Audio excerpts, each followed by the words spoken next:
तुम दुनिया में एक असंभव चीज से बचना चाहते हो और बचोगे नहीं। ये ब्रह्म ज्ञान है। ज्ञान और ब्रह्म ज्ञान दोनों साथ में चलते हैं। इस जीवन में तुम्हारे मां बाप को छोड़कर कोई तुम्हें राजा नहीं बनाएगा। शक्ति अर्जित करने के लिए संघर्ष करना पड़ेगा।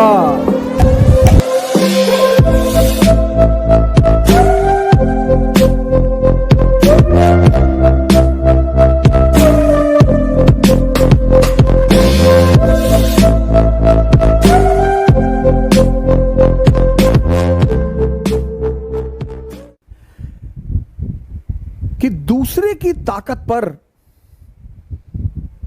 कभी ऐश करने की कोशिश मत करना। तुम्हारी शक्ति होगी तो तुम दूसरे को इस्तेमाल कर पाओगे। इस जीवन में तुम्हारे मां बाप को छोड़कर कोई तुम्हें राजा नहीं बनाएगा। ये ब्रह्म ज्ञान है। ज्ञान और ब्रह्म ज्ञान दोनों साथ में चलते हैं। कोई किसी के लिए कुछ नहीं करता, सब अपने लिए करते हैं। लेकिन जो दुनिया के सबसे स्मार्ट माइंड हैं वो कहते हैं हम तुम्हारे लिए कर रहे हैं। तुमको अपनी लड़ाई खुद ही लड़नी पड़ेगी, भले तुम्हारी दोस्ती भगवान से क्यों ना हो।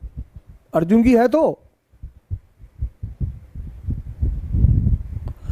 अर्जुन की है तो तुम कभी चीजों को ध्यान नहीं देते ना। तुम्हारी गलती यह है, तुम दुनिया में एक असंभव चीज से बचना चाहते हो। इस देश में 90% लोग एक चीज से बचना चाहते हैं, संघर्ष से, और बचोगे नहीं। राहुल गांधी जी बच गए थे, पिछले 30 साल से संघर्ष कर रहे हैं। नियम है सर, न्यूटन का चौथा लॉ है। वो भूल गया था बताना, वो भूल गया था। तो एक दिन सपने में आया, हमसे कहा अवध भाई बता देना। हमने कहा बता देंगे, ऐसी कोई बात नहीं। अब इतना आप इज्जतदार आदमी हैं, आपका इतना योगदान है दुनिया में, तो आप इतना कह रहे हैं तो इतना काम तो मैं आपका कर ही दूंगा। वो दाढ़ी वाड़ी रखे थे, अंग्रेज मॉडल में कैप वैप लगाए हुए थे। तो हमसे कहा कि गलती हो गई, हम बता ही नहीं पाए उस वक्त। अरे मैंने कहा कोई बात नहीं, सब छोटी मोटी बातें, इतना तो मैं बता ही दूंगा लोगों। ये न्यूटन का चौथा सिद्धांत है। शक्ति अर्जित करने के लिए संघर्ष करना पड़ेगा। दुनिया में कोई ऐसी टी शर्ट नहीं आती कि ऐसे लगा लो तो बल्ला दिखाई पड़ने लगे। वो डिप्स लगाना पड़ेगा। वो अगर चाहते हो कि बाहर निकले और लोग देखें हमारी बॉडी को, तो कोई टी शर्ट नहीं आती कि 6 पैक वाली टी शर्ट आ गई कि बाहर निकले तो 6 पैक दिखाई पड़ रहा है और बॉडी दिखाई पड़ रही है और लड़कियां गिर गई सड़क पर।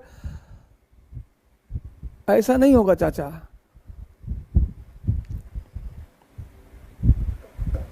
दुनिया में एक ही आदमी है जिसने बिना मरे जन्नत देखने की कोशिश की है, त्रिशंकु। सिद्धांत ना तोड़ पाओगे, बाहर निकलो यार। नहीं पढ़ने का मन कर रहा है, 50 किलोमीटर पैदल चलो। कम से कम शरीर की ताकत तो कुछ तो बढ़ेगा दुनिया में। गोंडा से फैजाबाद चले जाओ पैदल, गोंडा से बलरामपुर चले जाओ। पढ़ने का मन नहीं कर रहा है, हाँ तो पैदल चले जाओ। वो फैजाबाद गोंडा से करेगा। तुम टीचर से स्कूल में क्यों डरते हो? क्योंकि वो तुम्हें सजा देता है। तुम्हारा मन तुमसे डरता नहीं। वो जानता है मैं इसको हजारों बार बेवकूफ बनाऊंगा तब भी ये मुझको कुछ नहीं कहेगा। यही तुम्हारे हारने की मुख्य वजह है।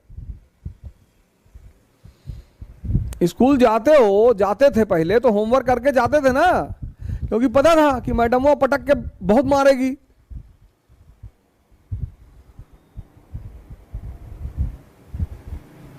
कैसे रोते थे टीचर के सामने कि मैडम जी रात में लाइट नहीं थी और लाइट कट गई, फिर हम होमवर्क नहीं कर पाए मैडम जी, तब पर भी मारती थी पटक के।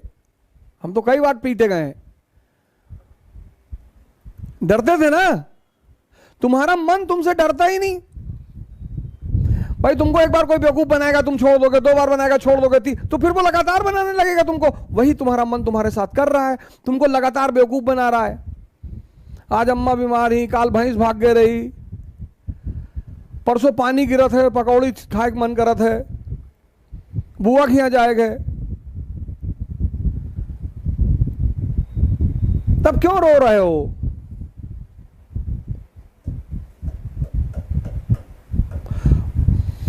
मरो ए जोगी मरो, गोरखनाथ का बहुत प्यारा स्टेटमेंट है ये। मरो ए जोगी मरो।